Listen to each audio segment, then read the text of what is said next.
point in the proceedings. Like I say, throughout the morning session, the first petitioner is before the Senate.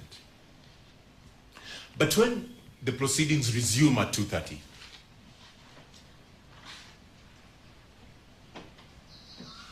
and it is then time for the cross-examination of the first petitioner,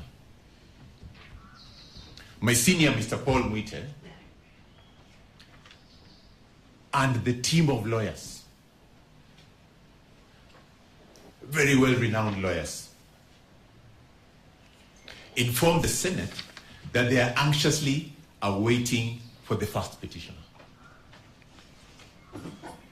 In other words, I don't know whether to use the words of my senior, Professor Ojiambo, the first petitioner has vanished. He cannot be found.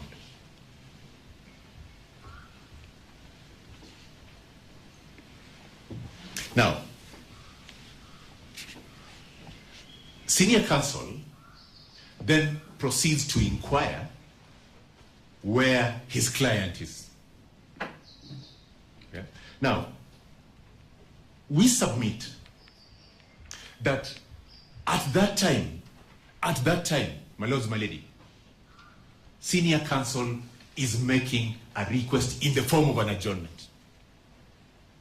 Because the Senate Speaker has given very clear directions on how the matter is to proceed. It is a request, bearing in mind that the directions were given in the presence of the first petitioner. It is like, my lords, when we appear before you and you direct us to appear at 2:30,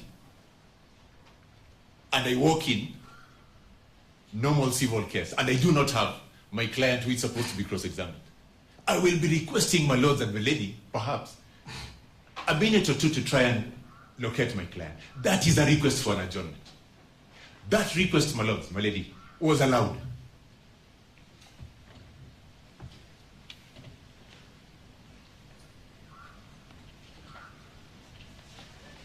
That request was allowed.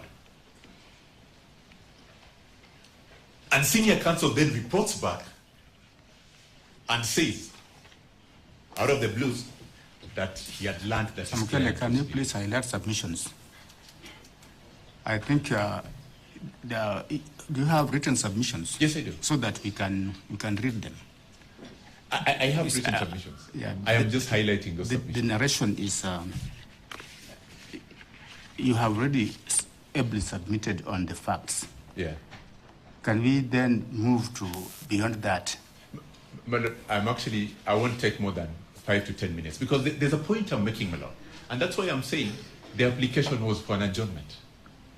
There's a reason that I would like the court to just appreciate the number of adjournments that were put in. What I'm thinking is that if we have written submissions, and we know exactly what transpired in Senate, and they're also part of the Hansard, then there's really no need to rehash them over and over again. Allow me, my lord, just 5 minutes. But I hear you, my lord. I stand guided. My lord,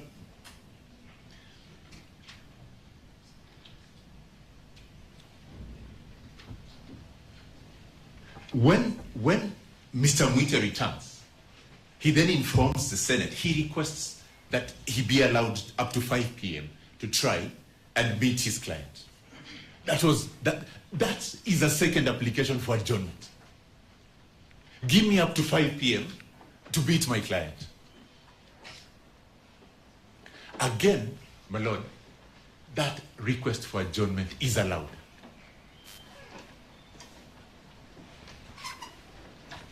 That request for adjournment is allowed. When the matter finally is called out at 5 p.m., Mr. Mwite then informs the court that he had learned that his client is at Karen Hospital and he did not have access to him. My lords and my lady, between 1:15 and 5 p.m., no document is presented to the Senate. No document is presented to the Senate to enable the Senate then be able to exercise its discretion in favor of the first petition.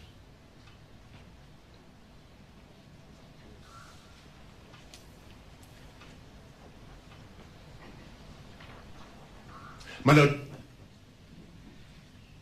from the month of November 2024, the petition has been filed, it has been amended, it has been further amended. We only received a purported document through an affidavit that was filed in court last week. That is the only time that we receive a semblance of a document. But even then, my lord and my lady,